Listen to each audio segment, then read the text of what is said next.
বলিউডের ক্যারিয়ার একসময় উজ্জ্বল ছিল, কিন্তু হঠাৎ করেই বলিউড থেকে হারিয়ে যান এই তারকারা। অনু আগারওয়াল আশিকি ছবির সাফল্যে রাতারাতি তারকা হলেও পরবর্তী সময়ে বড় সিনেমার সুযোগ কমে যায়। এক ভয়াবহ দুর্ঘটনার পর তিনি ইন্ডাস্ট্রি থেকে সম্পূর্ণ সরে যান।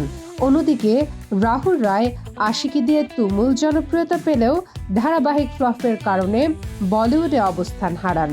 ধীরে ধীরে তিনি পর্দা থেকে দূরে চলে যান এবং ইন্ডাস্ট্রি তাকে ভুলে যায়। গ্ল্যামার গার্ল মমতা কুলকার্নি ৯০ দশকে বহু হিট ছবির নায়িকা ছিলেন। তার সৌন্দর্যের টানে বহু যুবক হলে সিনেমা দেখতে হুমড়ি খেয়ে পড়ত।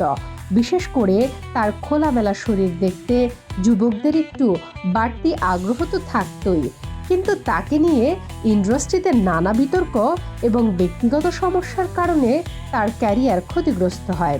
শেষমেশ তিনি সিনেমা থেকে দূরে সরে যান। এদিকে কুমার গৌরব লাভ স্টোরি দিয়ে দারুণ ক্যারিয়ার শুরু হলেও পরের ছবিগুলো ব্যবসা সফল হয়নি।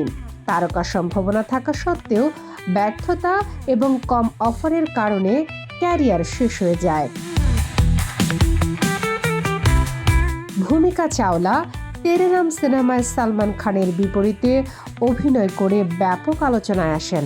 প্রথম ছবিতেই জনপ্রিয়তার তুঙ্গে চলে আসেন। তেরে নাম সিনেমার মাধ্যমে দর্শকদের প্রিয় নায়িকা হয়ে উঠলেও সঠিক ভূমিকা এবং বড় প্রজেক্ট না পাওয়ায় তিনি ধীরে ধীরে হারিয়ে যান। পরবর্তীতে সিনেমায় তার উপস্থিতি খুব কমে যায়। ভূমিকা চাওলার পর বলিউড ইন্ডাস্ট্রিতে প্রথম সিনেমা করেই জনপ্রিয়তার ধারায় চলে আসেন গ্রেসি সিং। তিনি আমির খানের বিপরীতে লাগান এবং সঞ্জয় দত্তের মুন্না ভাই এমবিবিএসে সেরা অভিনয় করেও পরবর্তী সময়ে বলিউডে জায়গা ধরে রাখতে পারেনি। শেষমেশ তিনি আঞ্চলিক সিনেমা ও টেলিভিশনে চলে যান।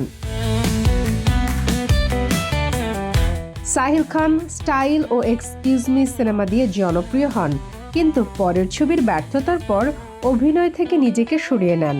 আজ তিনি মূলত ফিটনেস ইন্ডাস্ট্রিতে যুক্ত। মেহুনা সিনেমায় অভিনয় করে জায়েদ খান ইন্ডাস্ট্রিতে আলোচনায় চলে আসেন। অনেক পরিচালক প্রযোজকের নজর কাড়লেও ধারাবাহিক ব্যর্থতার কারণে ক্যারিয়ার ডুবে যায়। পরবর্তীতে তিনি অভিনয় ছেড়ে নিজের ব্যবসার দিকে মন দেন। এদিকে Sneha Ullal lucky no time for লাভে সালমান খানের সঙ্গে ডেবিউতেই জনপ্রিয়তা পান, কিন্তু তার পরের কাজগুলো সফল হয়নি। ফলে তিনি ধীরে ধীরে বলিউড থেকে দূরে সরে যান। শামীমা আক্তার, বাংলাবাজার পত্রিকা, ডিজিটাল।